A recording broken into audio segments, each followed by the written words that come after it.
Welcome back, Armchair Generals. Tom here with a brand new series, War on the Sea. Currently playing version Sea 1.08 H5.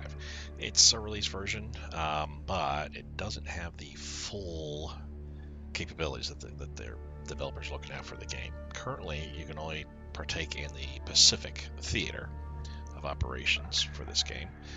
In a nutshell, this game is a strategic level breakdown of, well, war on the sea, dealing with naval ships on a one-to-one representation, airplanes, kind of on a one-to-one representation there, and a very high-level, strategic level look at manpower, the army. You're really not moving. I mean, you are moving troops around, yes, but it's not like you're going one-on-one and going deep into combat with those troops. Let me turn audio down some more here. There we go. That way we're not overwriting me here. We'll get into a little bit more if anybody's been interested in kind of checking this out or is looking for another strategic level World War II game. This I would certainly highly recommend. Picked it up because based on what I saw from a bunch of other YouTubers that have been playing this, it looked very intriguing. You can play on either the Japanese or the American side in the different battles and campaigns. They do have plans to open it up to the Atlantic theater and the Mediterranean theater, both of which would be very interesting. I feel Mediterranean, I would think you'd have to be looking at British versus Italian, maybe potentially French as well. Maybe, I guess for latter war, American in there too. Possibly German for subs. Atlantic, you're definitely just looking at American, British, and German. I would have to imagine. Maybe if early war, then I would throw in French too, but all kinds of different possibilities available there. We're going to go through the training, but just so that we know, there are a lot of, as you see, Atlantic, Indian. Oh, okay, so we do have the Indian Ocean as well. There's one battle available there. Mediterranean, Atlantic, Mediterranean not set up yet. So we've got one battle in the Indian Ocean, and we've got a good 40 missions available for the Pacific. I don't think these are set up by date. Actually, they might be. It looks like they are.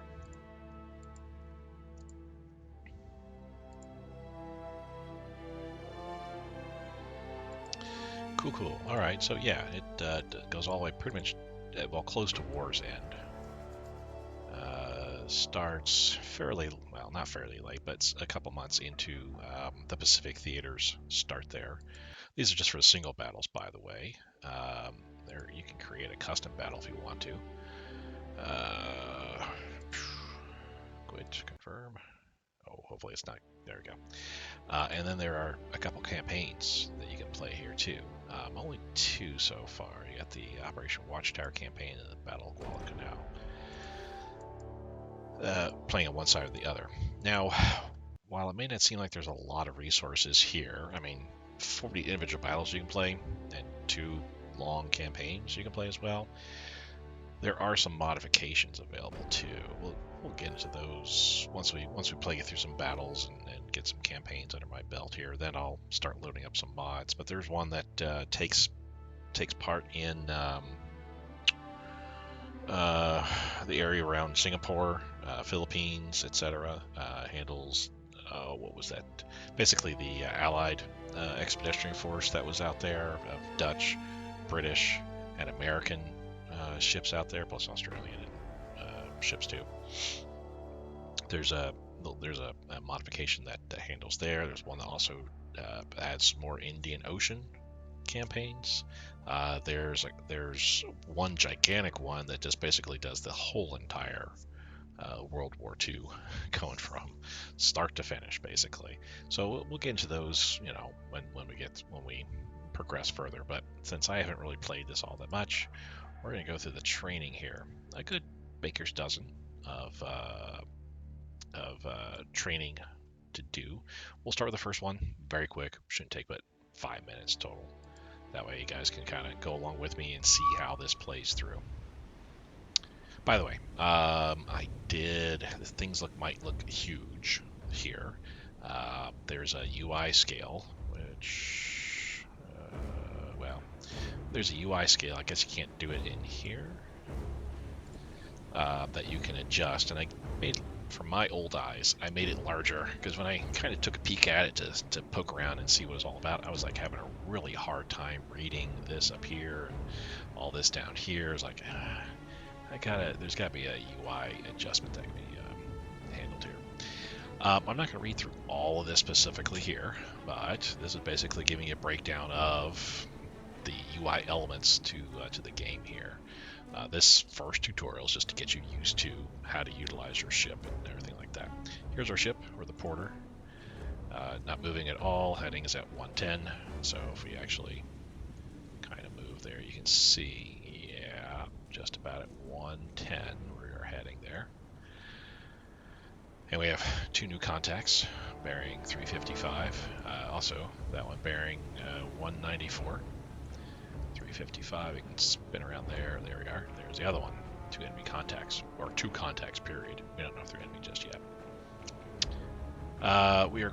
We can unlock this and we can move elements of the UI around. I do like that fact that that this aspect, can be modified a little bit here.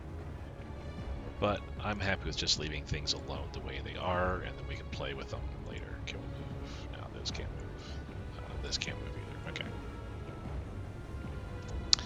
Alrighty, so we're the porter. We're going to go ahead and click next here. You see you can hold down the right mouse button, and that allows you to kind of spin around, look around pretty rapidly. You can scroll in and out using your scroll wheel.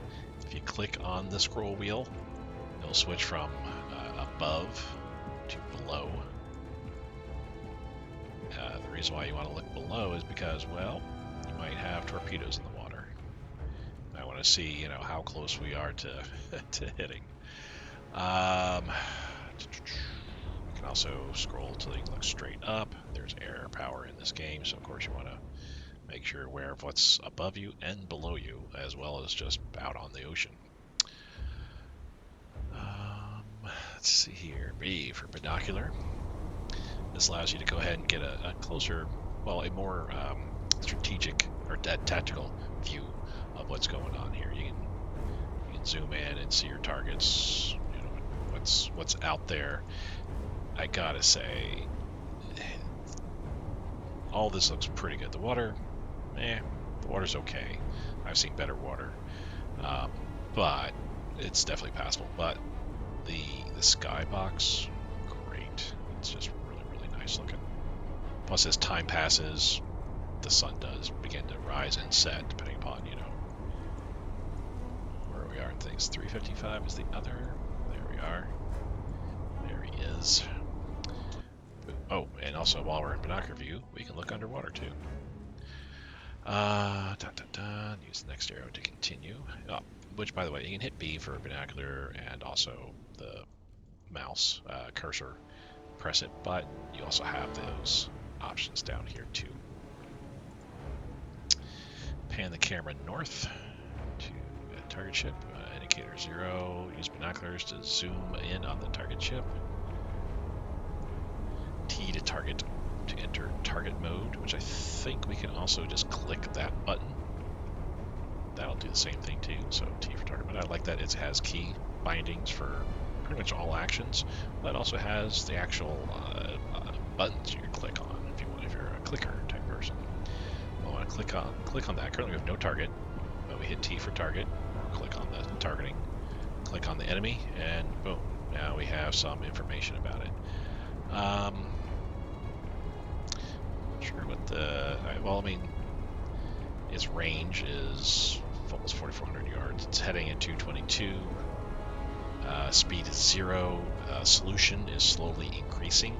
That means if we were to start firing at it right now, we'd have about a 44-46% chance to hit, but as we let time pass, that solution will get better and better. BRG.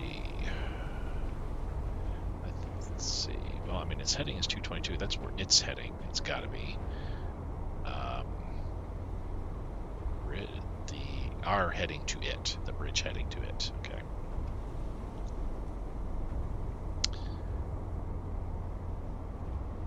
So, no, left-click a ship when not in target mode. Moves Cameron to that ship. So we'll just do that, and then we can go. Actually, I think we just click on it like that. There we go. Now we're on the ship. So we can take a look at it. Ooh, looks like a cargo vessel of some sort. Like how it just rolls, because they're not moving, it just rolls. So we want to click on here, target. That, yes. Open main gun panel by click on the main guns or use one. I think that's main guns. Yep. We'll click on that. Press fire to begin firing on the target ship. Now, let's click back here. You can see the guns actually beginning to move.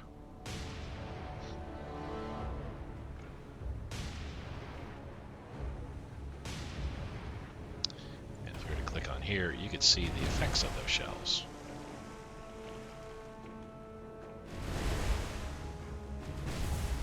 Oh, good hit already.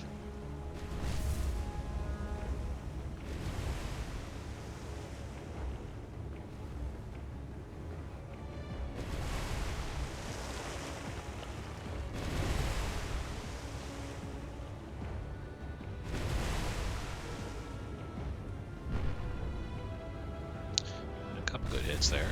Several good hits actually. Looks like this is a tanker actually. Kind of had lens. It just kind of looks like that. And I can see it actually has armament on there. And you can see us way out in the distance there, firing away. We can say hold. We can telling basically continue aiming, but don't fire any further. And if we say fire, all guns should fire at the same time. That's basically like salvo mode. If we say cease, we'll cease firing. Guns return to rest position. Alright, on we go. Is at will. Left click this, begin firing at will. Now, it's going to fire at the closest target, which in this case would be that guy. So if we click on that, click here. Now there's our new target. Our solution is slow, but it's going up at this point in time. I do see a problem with this increased UI, so I can at least read it better. There's a little bit of overlap here on the range. We figured out what it is. It's a Nippon Maru class oiler. Click on it. Yes, indeed. We can confirm that that's what it is.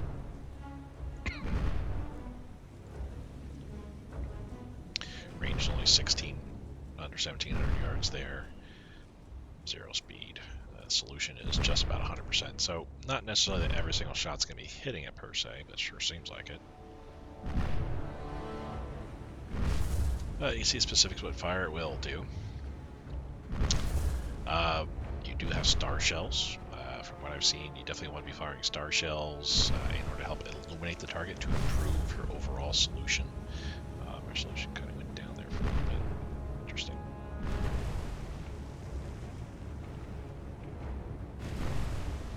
So we want to now go here and say stop. And return to manual gunnery and cease fire at this point here. So yes, our gun's moving back to their normal location. All right.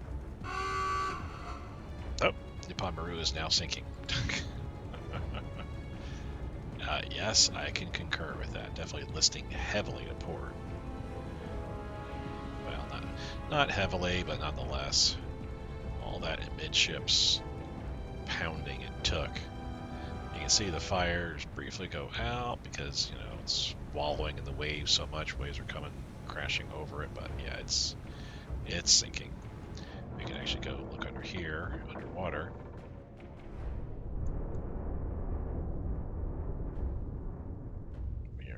just about able to see the deck. All right. Next one. Pan camera south to... Oh. We were supposed to fire torpedoes at this thing here. Let's click target mode. Go to the first one here. Click on torpedoes. Solution 6, 8%. We will let that build up. It's about 355. There we are.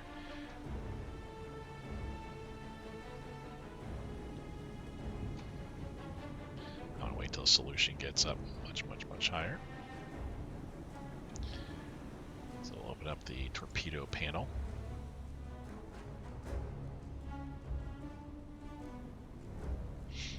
We'll leave it.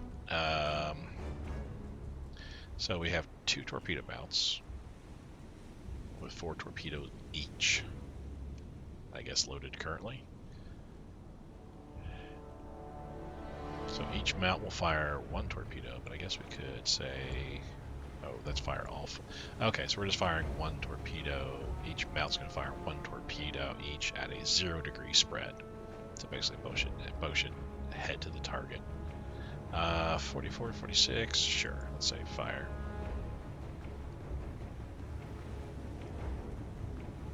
And we can see them. Yep, they both fired, both loaded. 1 up there. And you know what? Let's fire 6 torpedoes total. You see them all dropping down there. Got a ways to go. Anyway, firing torpedoes. Should have fired at the southern one, which is now sunk. Now we're firing them at the northern target here. Southern one, yeah, is fully underwater and rolling over big time.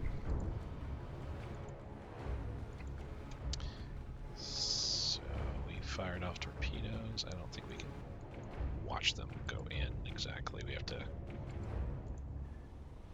We'd have to go to the target, but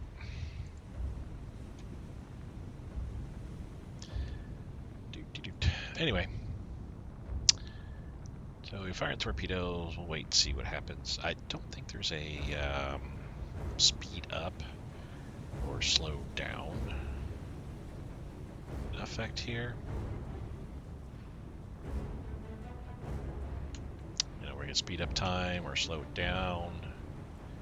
I think, well, actually, time compression. Yes, there is.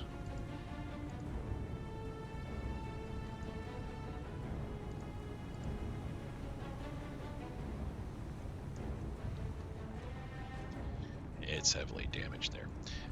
We want to go to the main toolbar right here.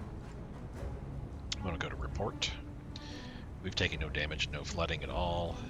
We've sunk the Nippon Maru, 10,000 tons. The other one that we haven't identified yet, which is also Nippon Maru boiler, critical with heavy flooding. That is what that is about. We can keep an eye on, see how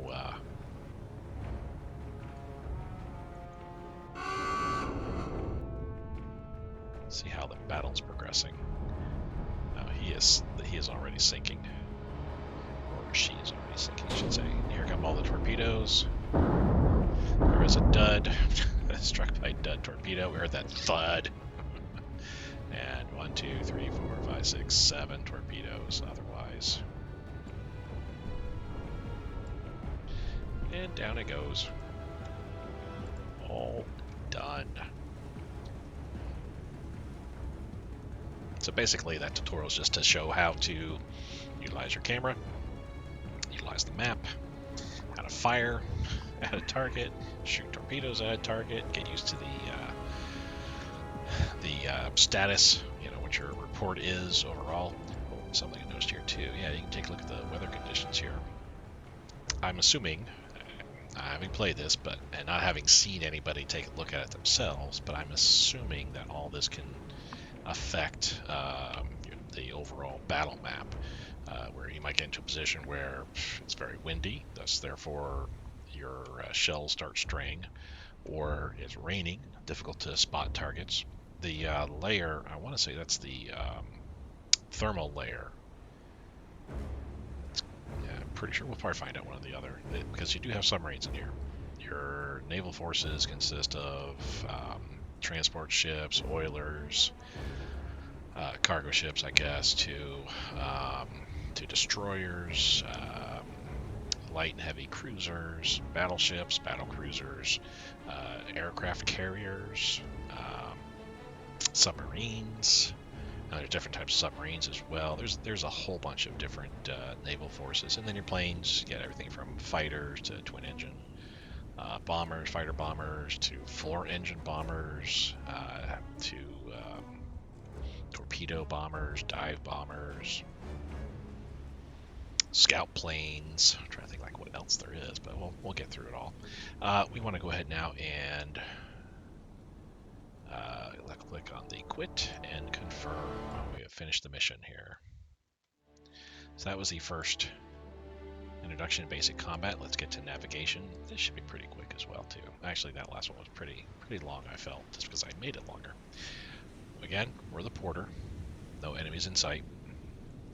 A wildcat is also in the area for later use. Okay, I do see the wildcat. Cool. Little friendly plane there. Controlled unit, you can see it changes. Wildcat speed 200, heading 153, 154, altitude 1640. Again, because of the UI I've chosen, some of this is kind of bleeding through. I'll live with it. I need to be able to see. Need to be able to see. Okay. No target for both. This is the main toolbar right here, and this is the secondary toolbar. So this only has machine guns. Okay. And of course we can't repair it. That's the thing too is, well, we'll get more into that, but you have damage control. You can actually, if you have flooding, you can actually get into here and help with the flooding that's going on. As you can see, different parts of the ship here. You can send damage control parties in here to fix things. We can counter flood compartments if we're flooding. If one port side's flooding too much, we can counter flood the starboard side. And you see, we can also address different areas of the ship all throughout to fix it. A lot of cool stuff in here. All right. Oh, move off to next. Controlled unit can be steered directly by key commands. Alrighty, so we have the porter selected. So that's correlating to this here. 0 kilometers. We're not moving at all. If we select the Wildcat, 1,640 feet is where we're at. And moving at 200 knots. Let's go ahead and click on the porter. We want to start speeding up a little bit. We want to go 5 knots. And we can see spray being kicked up by the propellers there. Tap or hold A&D, turn left or right. That's cool. I see. That kind of tells us. Just curious, how fast can this sucker go? We can go up to 37 knots. Nice. Q to set rudder to 0. All right. So if we start moving too much to one way or the other, we can set Q. So R and E, adjust your speed. R and E, adjust your speed. That can't be adjusted there. Can we adjust it elsewhere? I guess not.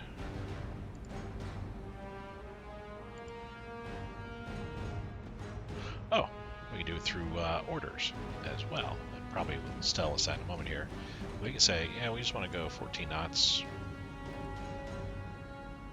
And we're going straight, not turning one way or the other. We have formation orders we can give, combat orders as well too. Cool. Practice, sure. I have a pretty good idea now. Just curious, by the way, can we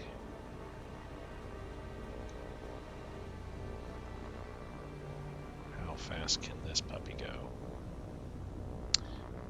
Let's give it orders. To 276, okay. We can tell it to go all the way up to 10,000 feet. Or as low as 60 feet. There we go. Cool, I like that. Alright, use F7 to open the orders panel. Oh, that's what I was doing already. I was like, there's got to be an easier way. I mean, the RE, AD, sure, that's fine. Q, that's fine. But orders, I feel, will give me more fine-tuned control over what I want to do and stuff like that.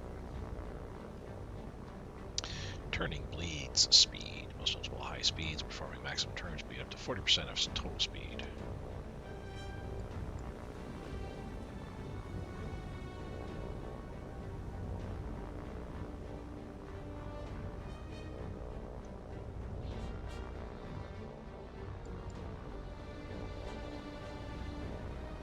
I don't know. Still seems to be going at speed.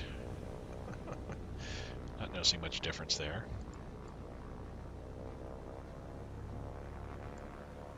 Though, this may not be true speed. It's quite possible that this is the speed you're wanting to go, but as you dive, you know, or turn, do a high turn, maybe not. Anyway. So let's go to the porter. We want to set speed to 15, sure, whatever. And set rudder so we can keep moving in a circle. Cool. Open close the mini map with M. Oh, alright. Open close full screen map with tab. Ah. This will be a very helpful screen. So this is your battle map. This is the area that whenever there's an engagement, this is the area that, you know, this is where we need to be. So, okay, cool. Let's see, we got some shallow waters around there. When mouse is over map, use that to zoom. Cool. Left click anywhere on the map and drag to pan view. Okay. Use SX to lock map on unit cameras following. Lock is broken if map is dragged. Once familiar with the map, use N or button on secondary toolbar, bottom right.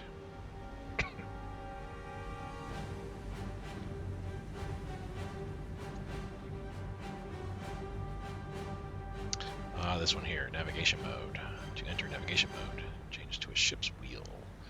Let's click anywhere in the map.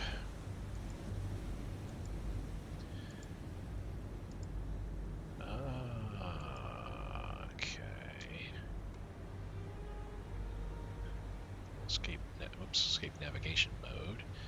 We'll open the orders, and it's following waypoints. Steering will automatically cancel any plotted course or break formation following another unit. So I can see where this be very, very handy if we want to like enter a we're on the map and we want to enter a particular way to say move around. Let's see if I can't do it with. I'll finish my thought in a moment here. Do like a patrol. Following waypoints. Cool.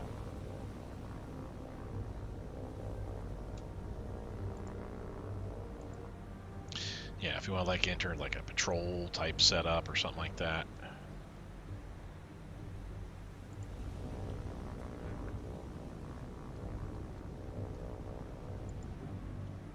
A certain way, trying to hunt down a submarine, go a certain way, come back, you know, whatever. Okay, I like that idea. Waypoints, definitely cool.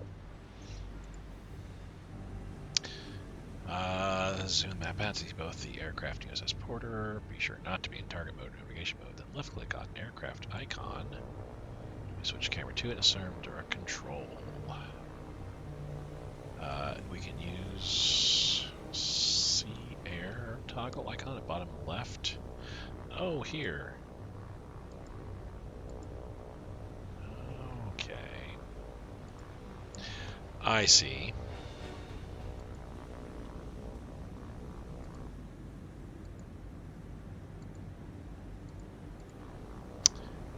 Gotcha. All right. So we click if we want to control this. See, it's making its turns following the waypoints. If I want to switch over to the porter, click that icon. Boom. Now we're in C mode here.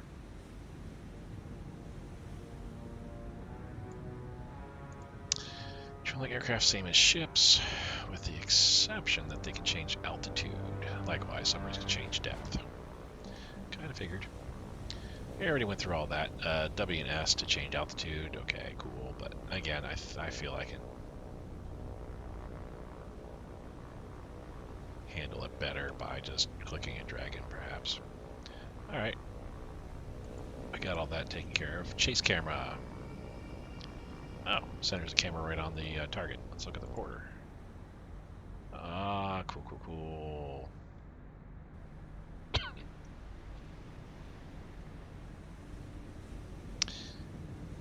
So we can freeze the camera.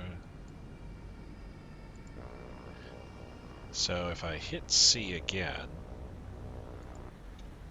that'll stop the chase camera. All right. Left click on the quit and confirm buttons. All right. I got navigation down, I feel. So far, so easy. Okay, let's get back to training here. Naval gunnery. A whole bunch more. But this is cool. That's showing all the basics and how to utilize all this. We got a battleship. Or no, this is a heavy cruiser. Northampton. Or might be a late. I don't know my nomenclature all that well, so yeah, it's a heavy cruiser. Let's go. Let's see. So 2 front guns, 1 rear gun, and a lot of anti-aircraft. I see like 8 of one caliber and 2 of another right there. Midships, and then you also got 2 more of that similar caliber there in the front. That's a lot of anti-aircraft. Anyway, assign command of Northampton, a heavy cruiser. Open the main guns panel by either left click on the main guns or use 1. Doesn't have depth charge. Okay. Firing orders do not show what guns are currently doing, rather what order you wish to give to the guns. Mouse over each gun barrel turrets to see what they're currently doing. So, not doing anything, looks like. Left click on the man switch to enter manual mode. Okay, left click on the fire button. Oh, drag mark about 3,000 yards to the left.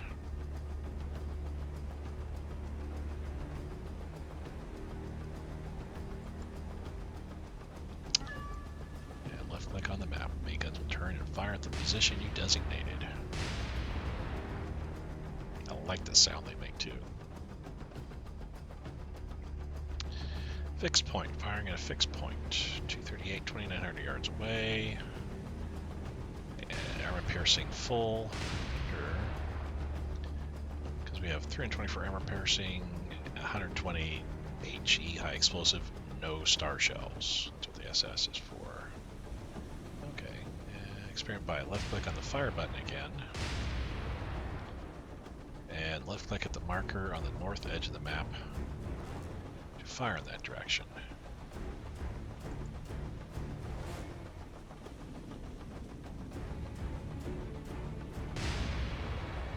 Yeah, this gun can't fire because it's out of its range.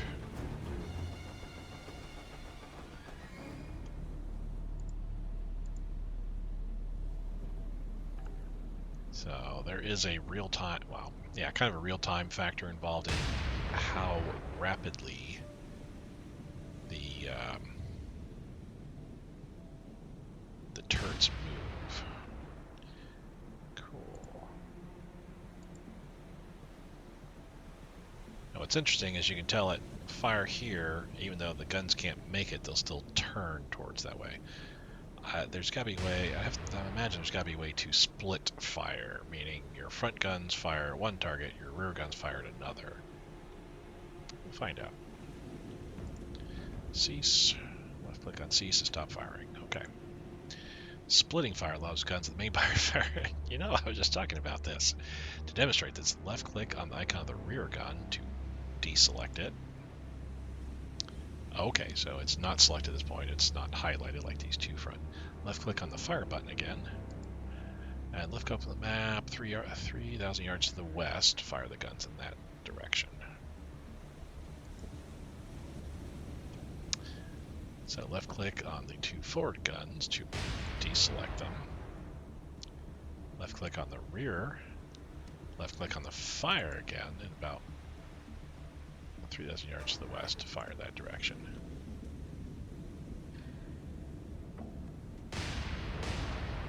Ah, I have to click on each. Okay.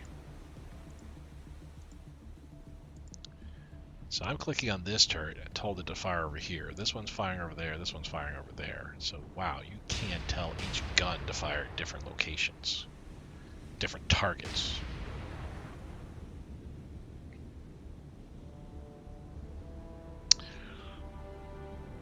Cease, hold, and fire commands are applied only to selected gun turrets. So let's select all.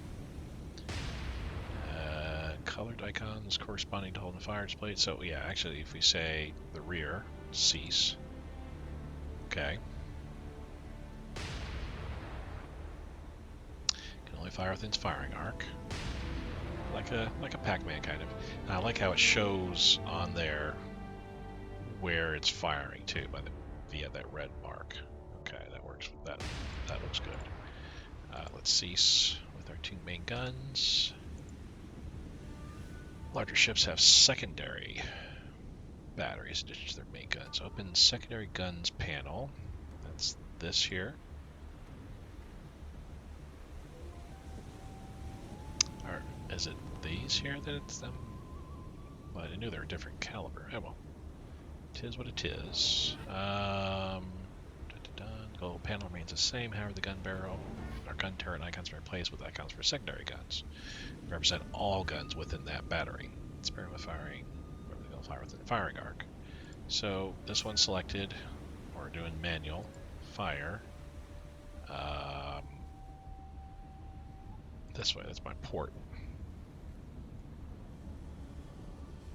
Right? Do I have, or do I not have that correct?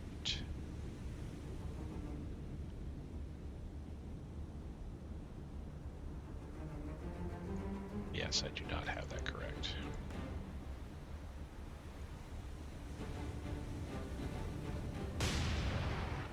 So these are all my secondary guns. That must be like anti-aircraft, these two here. Okay.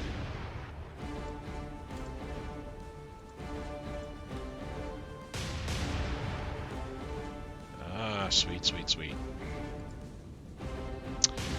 So I have to get used, I mean, for the life of me, I'm not sure why I thought this, the left side, was the bow, and that was the stern, but it's the opposite. That's the bow. This is the stern. One gun in the stern and two in the bow. Silly, silly, silly. Okay. Firing orders now show what guns are currently doing, but what order you wish to give to the guns. We have to mouse over the current gun for us to be able to see what the heck it is doing. Enter fire at will.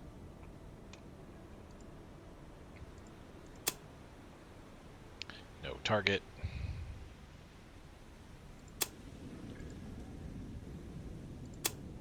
No target.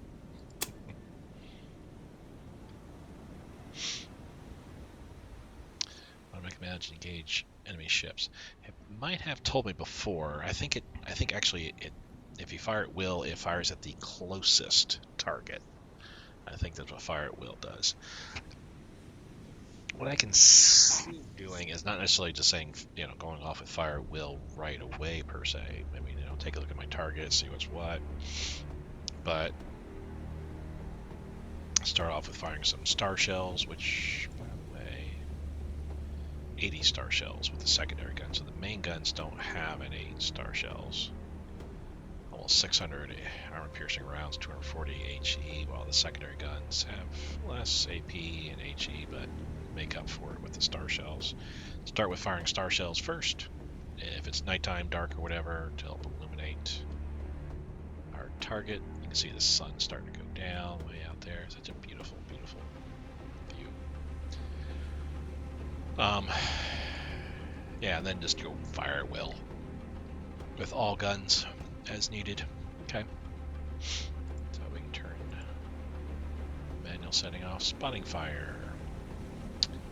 Gun turret will not fire again until shells reach their destination. Splashes are observed to determine the correct range target, giving a bonus to the solution calculation. Spotting only be used when firing at a target to help improve the solution. Okay, so we can't do this. Okay, so spotting fire, round goes out. They wait to see where the splash ends up, and then make adjustments there. So I'm assuming the solution will get improved quicker that way with spotting fire. And here's the different. We don't have star shells, but okay, yeah, here's the different shells we have available. Alrighty. I'm getting this. Blue's full narrow. Oh. Adjust fall shot pattern to be more spread out or tighter. Full is default. Loose best used against target with a poor firing solution, one that is maneuvering or if you need a lucky hit quickly. Narrow best used against target with an excellent solution or that is stationary. Full is default spread. Okay. So low solution, best solution, and default, but right in the middle. Armor piercing, best against heavily armored ships, battleships, cruisers, battleships, and destroyers too. I mean, if you're going destroyer versus destroyer, you probably want to start with AP for sure, just to start laying in some good fire. But switch to HE for hitting funnels, directors, and stuff like that. Star shell, okay, cool. I am getting this. We'll see how much I do get with hitting moving targets here. Ooh, we got damage control coming up. Alright, so we do have the Porter at Northampton. Plus 3 Wildcats, okay. Previous lessons, we learned how to use manual firing. This could be very useful for stationary, slow-moving, or very close range targets. But how do we hit a target 15 kilometers away, moving at 30 knots to the southeast? Not knowing when the target will be at the time the shells land. Mathematics for calculating this is termed the solution or firing solution, abbreviated to CSOL. Calculate measure of the target over time. High solution means the target's course, speed, and range have been determined to a high degree of accuracy. It doesn't guarantee the shots will hit, but it does mean they're being fired to the right location. We've been assigned command of Northampton. There are several targets sailing in the area. Open main gun panel. Above the deck view of your ship are the 2 directors, main and alt director. Okay. So we're targeting the Porter. Is that the deal?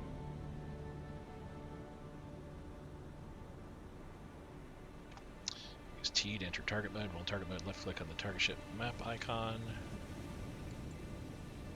Okay, we're targeting the Porter. Weird, but I'll go with it. Both directors now have the target listed, and the solution is slowly increasing. The 3D view, the directors, top of the forward and rear tripod mast turn to watch the target.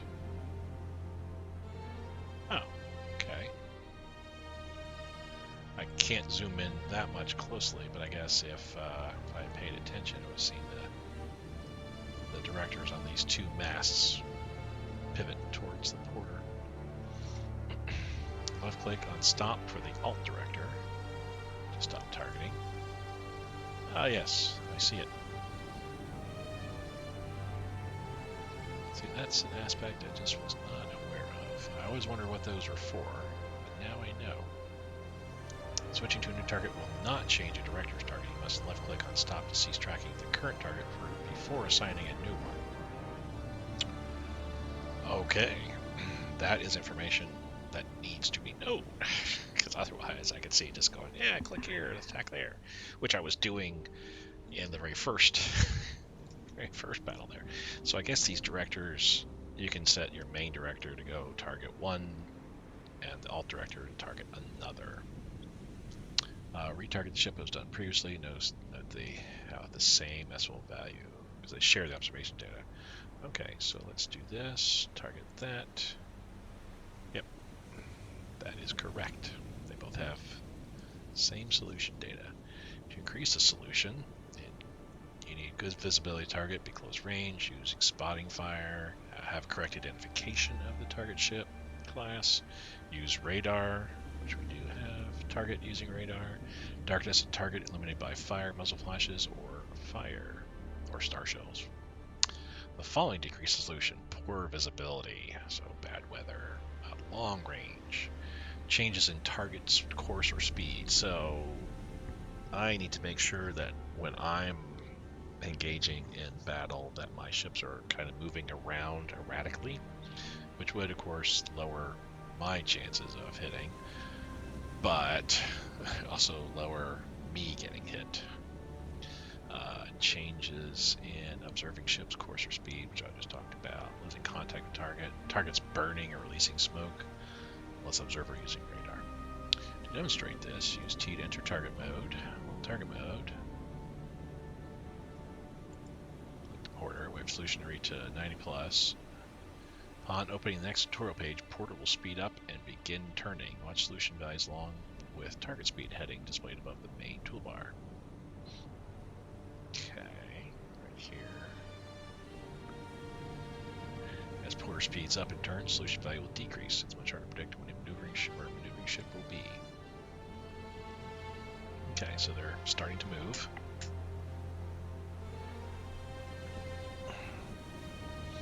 Let's actually kind of speed up view a little bit. Yep. I can see the targeting is going down, going down, going down. Yeah. Staying around that 61% mark. Looks like the porter is turning away from us and looking to make a full turn, make a full U-turn actually. Unit viewer is encyclopedia of ships and aircraft. In combat, it uses recognition manual to classify enemy ships.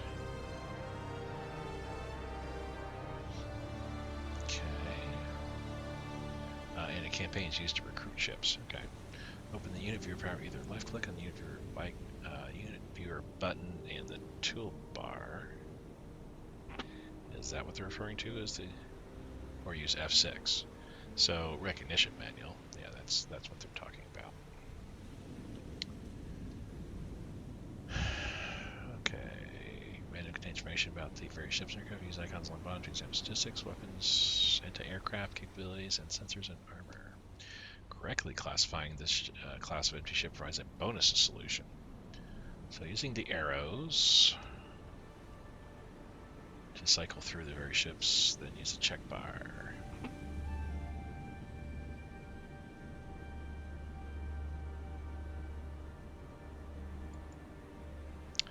So it's a porter class, so it's a destroyer.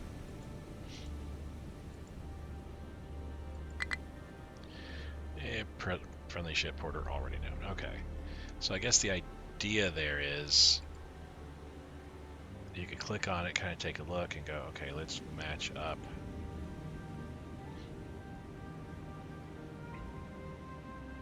Match up its silhouette here with what we have there. Okay, you got to do that. There's various submarine games.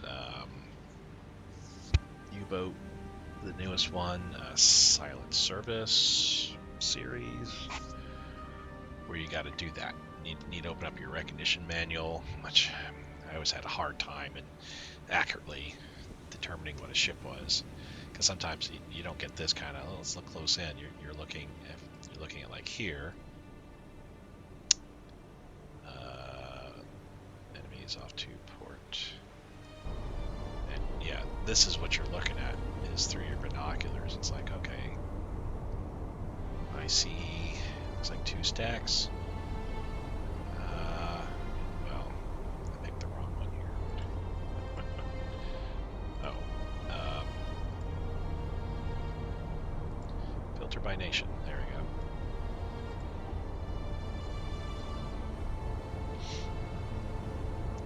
go. And 2 stacks. I can kind of see gun in the rear. Looks like maybe 2. That's as far as close I can get. I always have problems with recognition. Alrighty, let's move on to the next.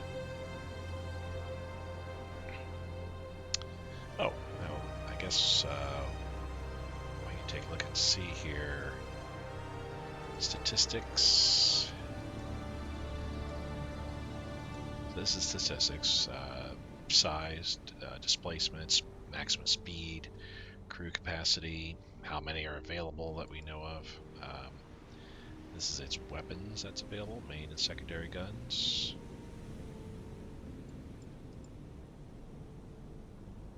Huh.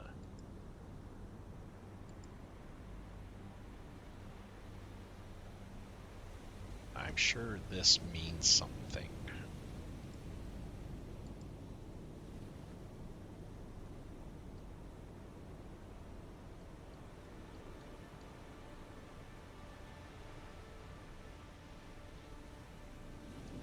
Okay, these are main guns.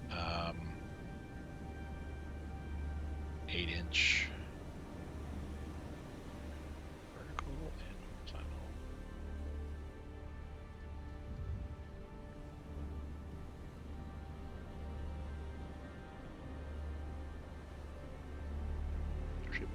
Oh, wow. So our secondary guns can also be shooting up at aircraft. Okay. Anti-aircraft guns. Interesting. Wealth of information here. I'm sure this is all stuff that also was available in World War II, just based upon spies, encounters, and stuff like that. Sensors and armor.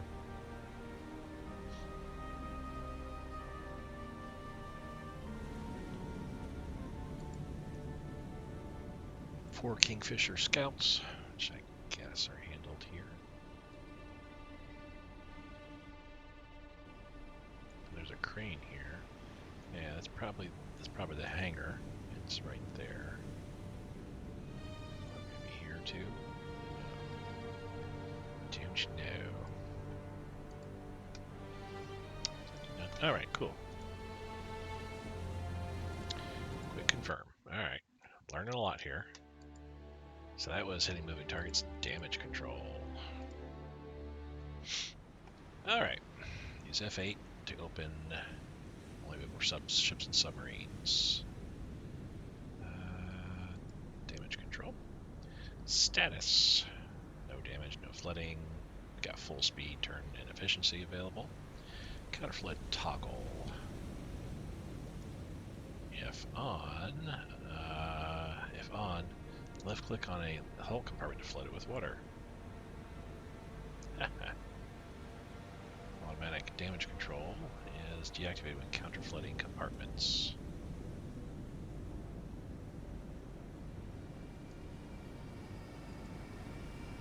Auto DC. If on, damage control parties automatically perform repairs, including counter-flooded compartments. Okay. Left-click compartment will assign a free damage control party to it, or if the counter-flood target is on, flood it with water. Guess we'll find out what the number stands for. Efficiency impacts reload times. So as counter-flooding affected our speed and our efficiency. Decreased by 1% for each offline flooded or burning compartment. Okay. Vulnerable. Penalty applied to time to extinguishing fires increases fire spread chance. Alrighty. KKK, cool. So I wonder, can we, at some point, does this do okay, we remove the flooding, pump the flooding out? Subsystems on or above the deck cannot flood. That makes sense, because if any of these flood, well, your ship's sinking. So we already have a damage control party assigned there.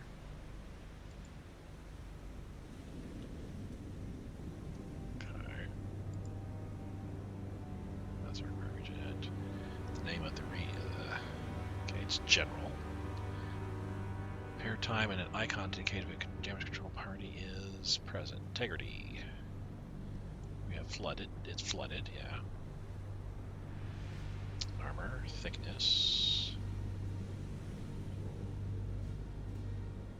So we can see what the armor thickness is and stuff like that. Cool.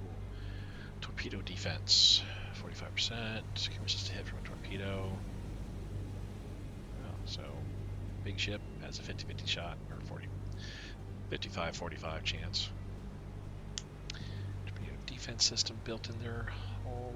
It's described as percentage. Chance for torpedo damage to be dealt to a neighboring compartment is reduced by half of the TDS value.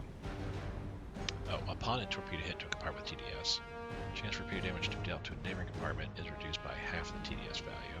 Alright, all damage dealt by the torpedo is reduced by the TDS value. The value of the compartment hits and neighbors reduces 0% are permanently destroyed by the torpedo impact. Okay, so basically it's saying, well, except for the very front there. So mostly around the center portion, which would make sense. This is the easiest part of the ship to get hit.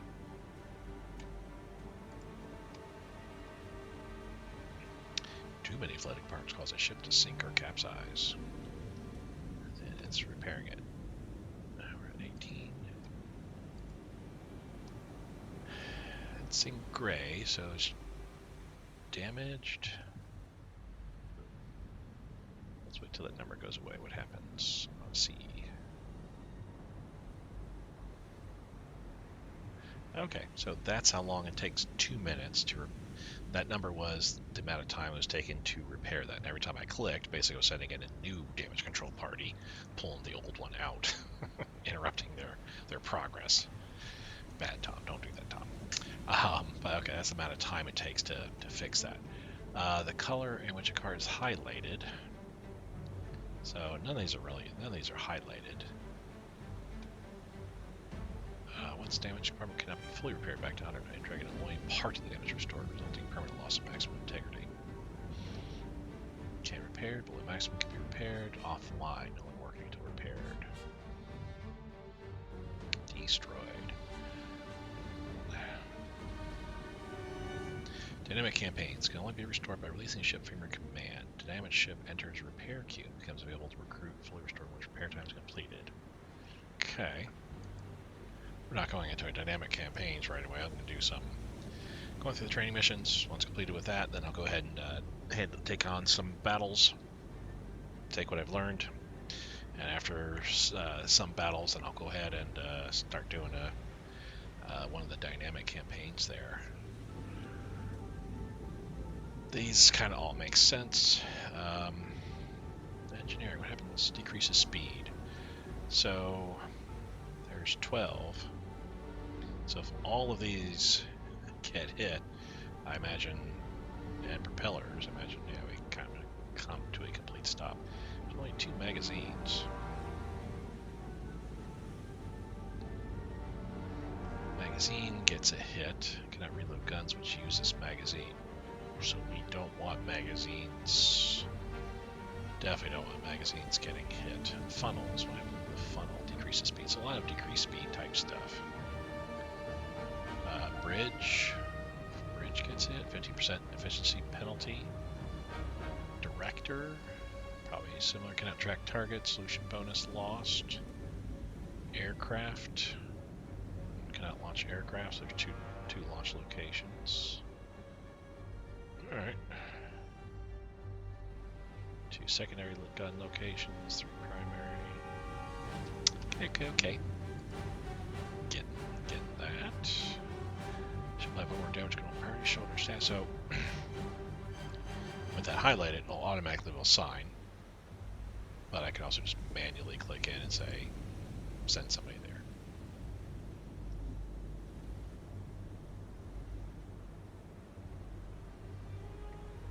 Assuming a 2-minute timer for fire flooding repairs, a damaged burning flooded region within the system offline would take 8 minutes to restore. If that region takes additional damage, not from burning, or parties manually reassigned elsewhere, timer for that step is restarted. I can't And so I have 4 damage control parties, but I can't tell, I can't click on one specifically, say go here or whatever. So I assume if you have all your damage control parties out and then you click a new location, one of the previous damage control parties moves to that new location, but I don't know how it would determine who gets to move there. Is it the more recent one that you just sent, or is it the first one that you sent out?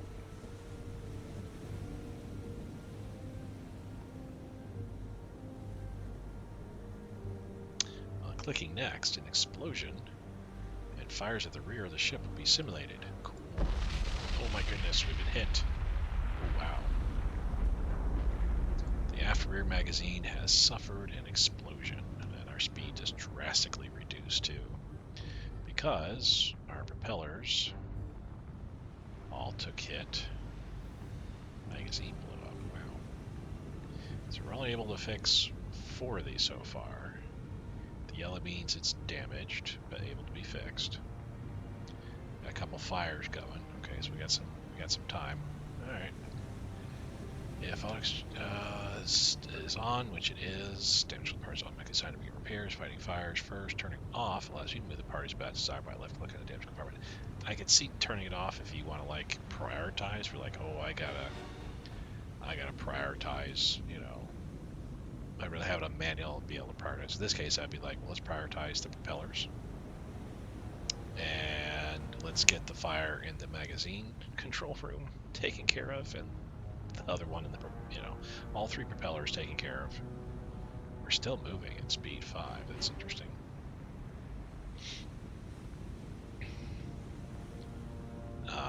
Yeah, I would have all 4 of these taken care of first, and then work on the fires.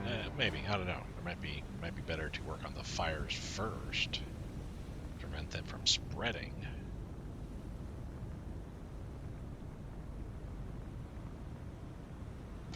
Fire spread faster if a ship is moving at speed and in stronger winds, so you definitely don't want to be moving. Fire in a magazine may cause a catastrophic explosion. Flooding the magazine helps prevent this. Flooding spreads faster in heavy seas.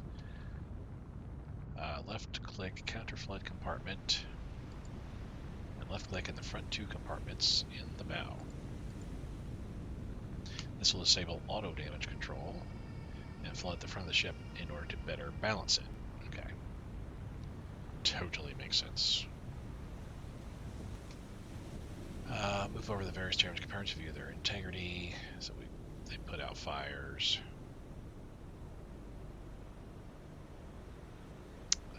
Under status, reduce speed. The speed's reduced to the propellers being destroyed and offline. So let's put a guy there. Can we put a guy there? Open main guns panel. Note that the alt rear is offline. Oh, okay, yes. The register tab. Right here even shows that we're on fire and we're flooded.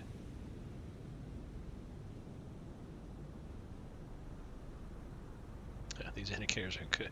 Icons are good indicators. It might be time to take control of that ship and start managing the damage situation.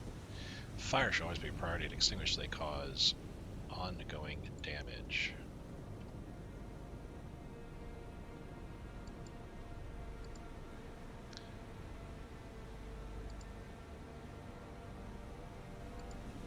Yeah, I wasn't sure why I couldn't select that. Maybe if I'd done, maybe that's when you have to actually select here and then go, okay, go there. I'll have to play around with that later. Damage control, pretty cool aspect. I really do like it. I can see why you would want to, yeah, here we go. We had a whole bunch of flooding in the rear. Let's counter flood the front. Get all this taken care of. Let's close that out. Let's speed it up to 5.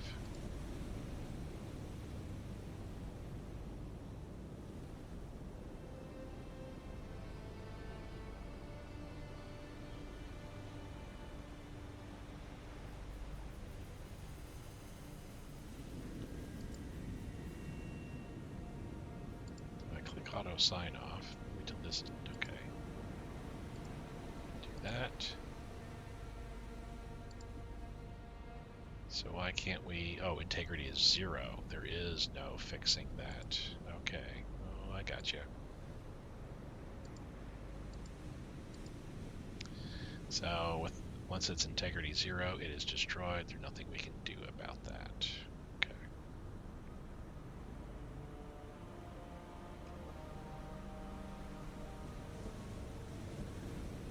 All right.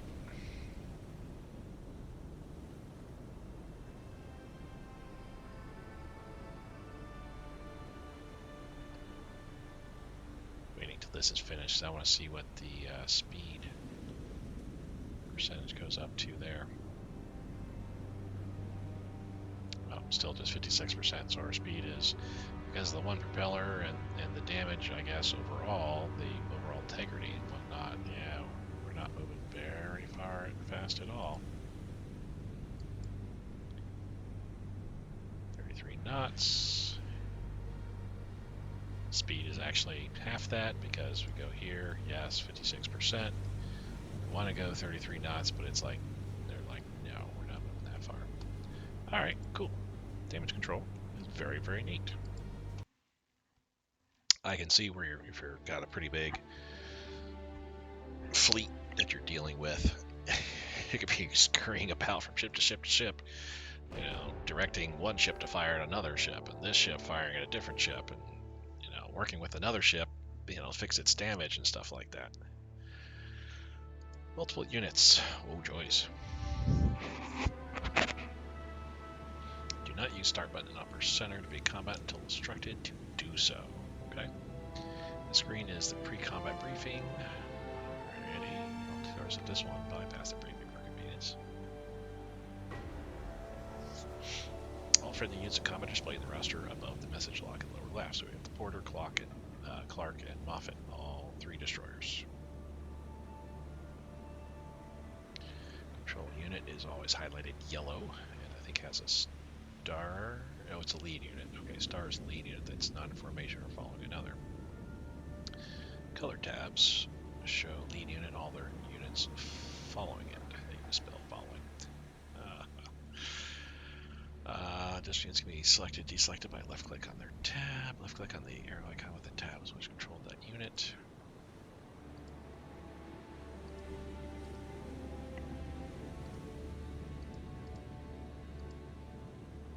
Left click color tab will select all units within a group.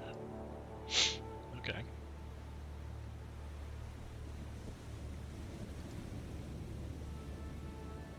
So we have 3 Wildcats available and 3 destroyers available.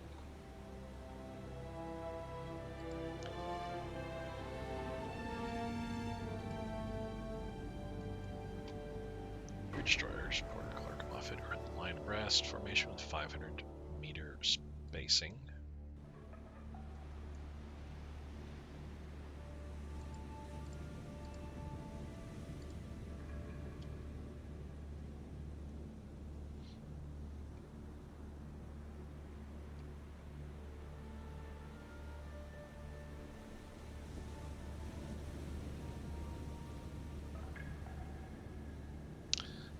The arrow icon in Porter's tab to assume control of the Porter. Shift plus left click and drag a box of map to select. Okay. Oh. Porter map icon should be yellow. Okay, controlled, and Clark and Moffat are green selected. Okay. Open the orders panel and click form up.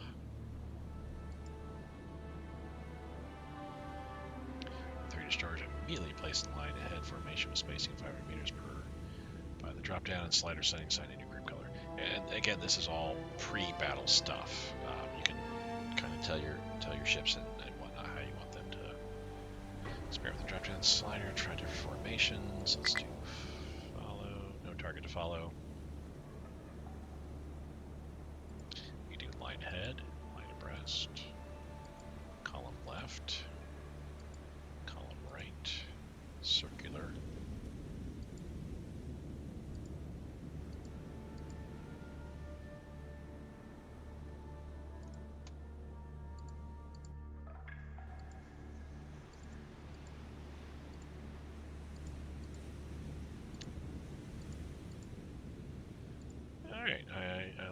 aspect. All right.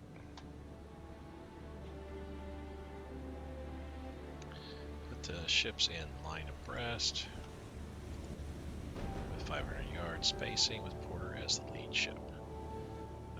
Left click, blah, blah, blah, blah. Okay. There are multiple ways to switch your control unit. Left click on map icon with player known unit, blah. Left click on player owned unit within the 3D world, which we're not in right now. Left click on the arrow for that. Like that. Left click on the arrow of a log message if it refers to a. It was there. So additional units. Okay. Alright, I got that. Note that additional units roster can be selected by Shift plus left click a roster tab. This will select all units between the one collect and the current player controlled unit. Okay, so if you don't want to, like okay, in this example here, you don't want the Yorktown and Lexington to be included in the selection. You just want these particular ships.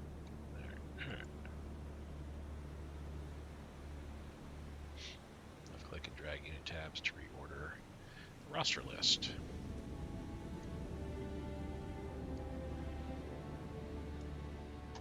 Aha.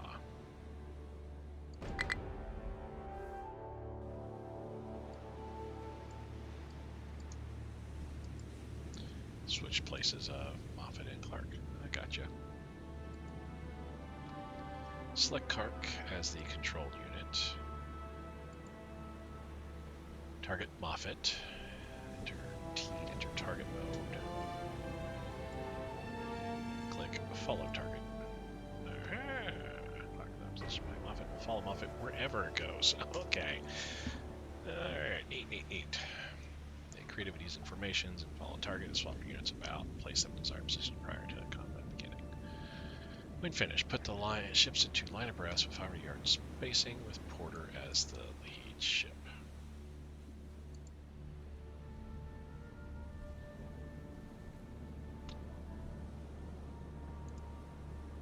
We fly 3 Wildcats in your area, so we can switch them next. Switch control to a Wildcat.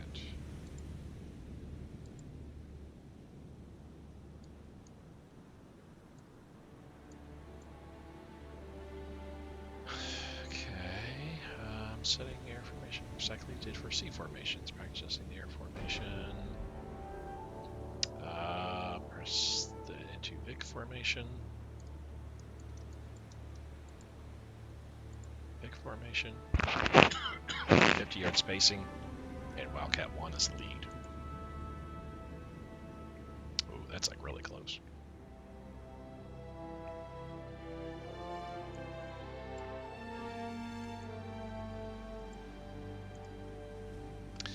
Left click on the start button to begin.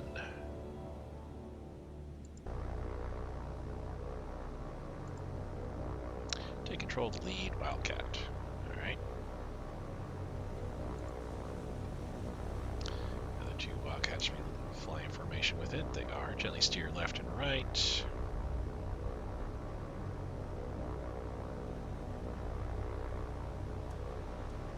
Okay, so cool.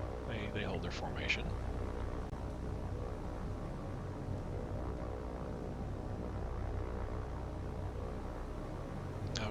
Obviously if you do too much of a turn, or whatever.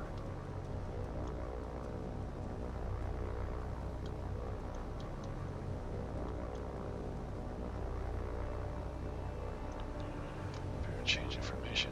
Switch to the destroyers, permanent information. Okay, let's change to order.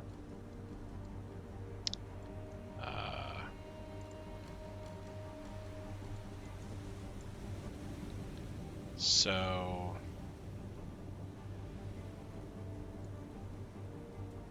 let's give orders.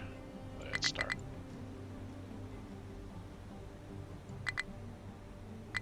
No other unit selected to form up. Oh, well.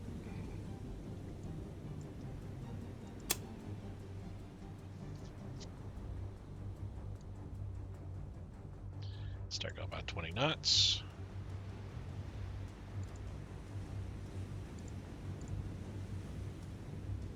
Start. Slow down a little bit, fine. Start turning right.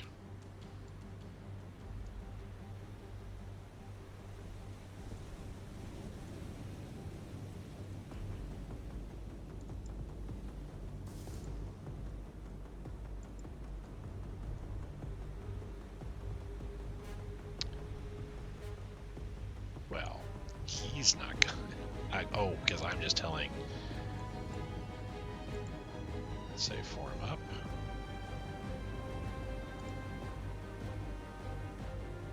I don't think I'm doing it right.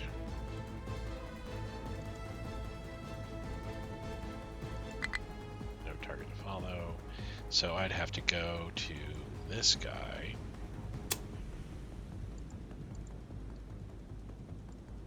Target here. Follow.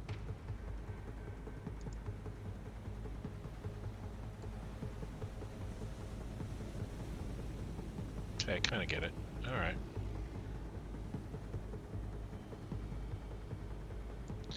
All right.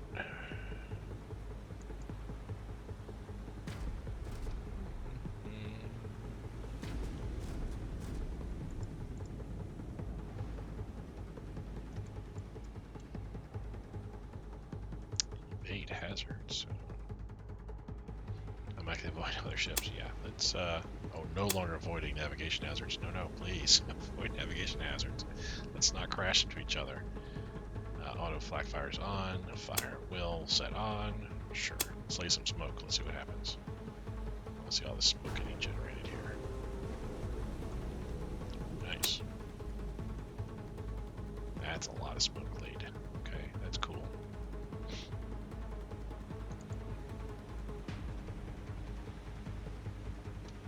I've already done that. Thank you. All right. I'm itching to kind of get into a combat situation here. Do an actual battle.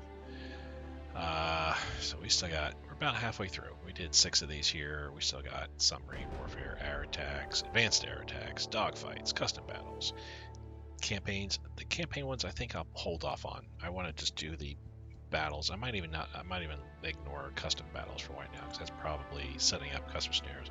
I don't care about that. Looking at the time here, I think we'll continue through the last of these 4 here and say that's that. We'll do that next episode, though. Do appreciate you guys following along here, and I will see you next time in the next episode. Bye.